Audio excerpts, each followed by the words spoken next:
Hello, guys.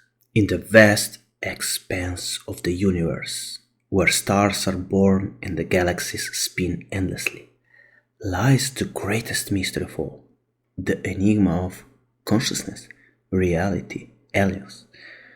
How do we create? Do we create from matter?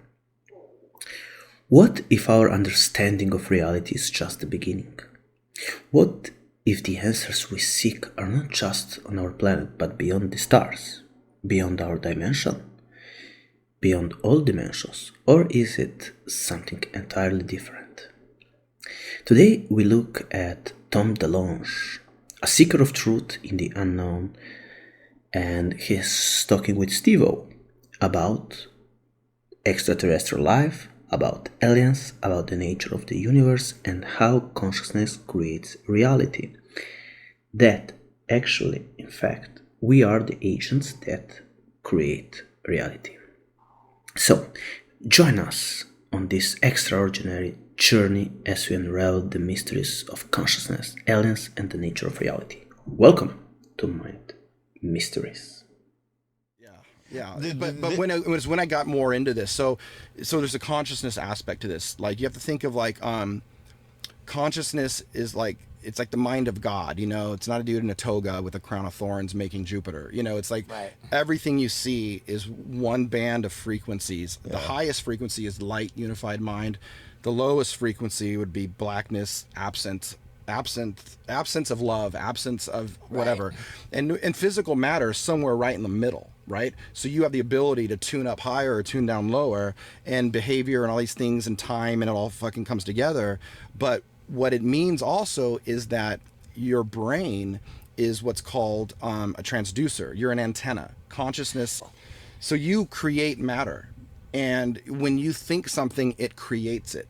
And you're not reactionary to your environment. You're actually proactive, and you just don't know it. So it really matters what you choose to see and feel, because that's literally what's being created for you. And people don't know this shit. So when you're like really into some crazy shit, the universe will start creating things, and we just think it's paranormal. Yeah. Like, for example, at UCLA, they were studying poltergeist events, and they found out that you can see a book move on the shelf and it scares you.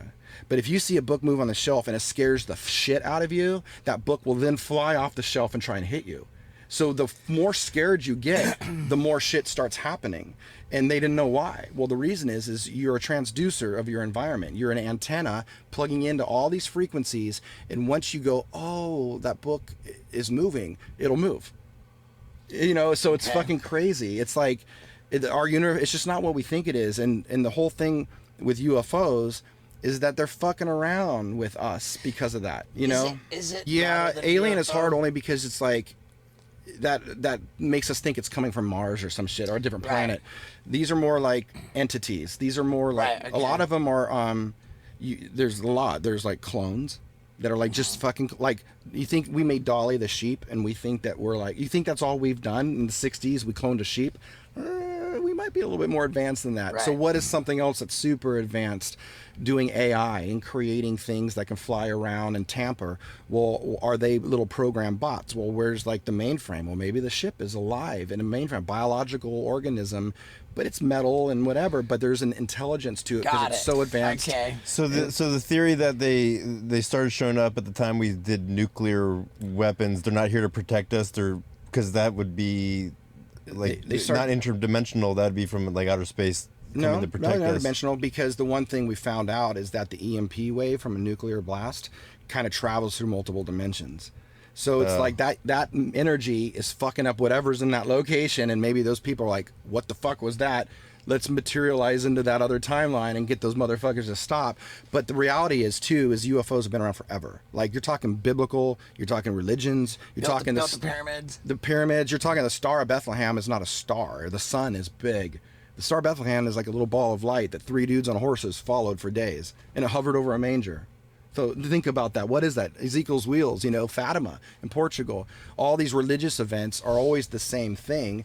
And you got to then go, well, what are they doing? What is happening from that? Well, we start cults. We go crazy. We create different religions. We have different belief systems. We get really scared because they prophesize the end of the world. They tell you that if you do something wrong, you're going to go burn in hell for eternity. But if you listen to what that voice is in your head, that's God. So do that. And then someone hears a burning bush and they go and start a religion. You know, it's like holograms and technologies and making people not be together, you know, making us think that there's a dude like Allah or Jesus that created the universe versus source intelligence. There's just like your bandwidth, your fiber optic cable just to like consciousness, which is like the one power that powers the atom, that permeates everything. And we're all from it. But as long as we think it's a dude and that group over there thinks it's a different dude, we're going to hate each other, right. And we don't really evolve and we don't really grow spiritually. You know, I'm sure you've heard the story. I went down the rabbit hole with, you know, they brought people to Alpha Centauri to live, like 13 people. And the Serpo. Is that true? I mean, what is that different than like what's going on now? Like, are stories like that true? Were they? I don't buy those. I at all, but I do know some fucking crazy shit where like. It makes you kind of wonder about the other stuff. So, for example, there's a document that leaked that described something coming from another planet, and then it hit like a meteor, and then it all came down, and then we retrieved these bodies in the craft and whatever. So I knew this document, and then I was in a meeting, I can't say with who and what it was all about, but I found out during that meeting that was misinformation, the part about the meteor and coming from another planet. And then they leaked the document. And the whole point was for us to keep thinking these are coming from planets and shit.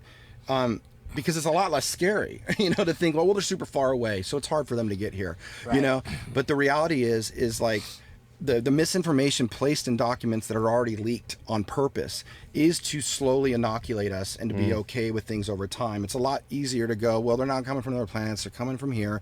But you already knew about them, so it's not as scary. It's not too much thrown on you at once. But the absurdity that comes along with this stuff is insane. Like, in the sense of like, dude, I've been told so many fucking stories.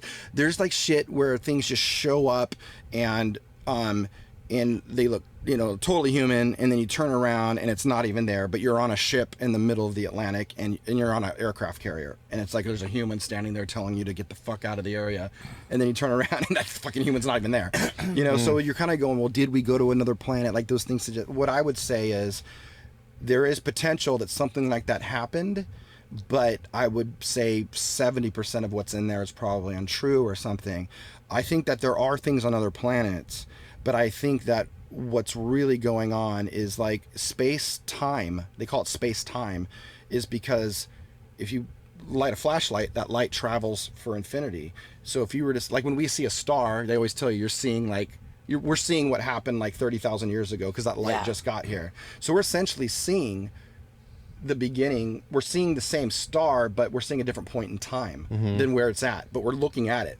And that's the idea that I think in space, the way things stretch out with light is the way everything exists all in one moment. So I don't know how much planet to planet fucking transportation's going on. I don't doubt it.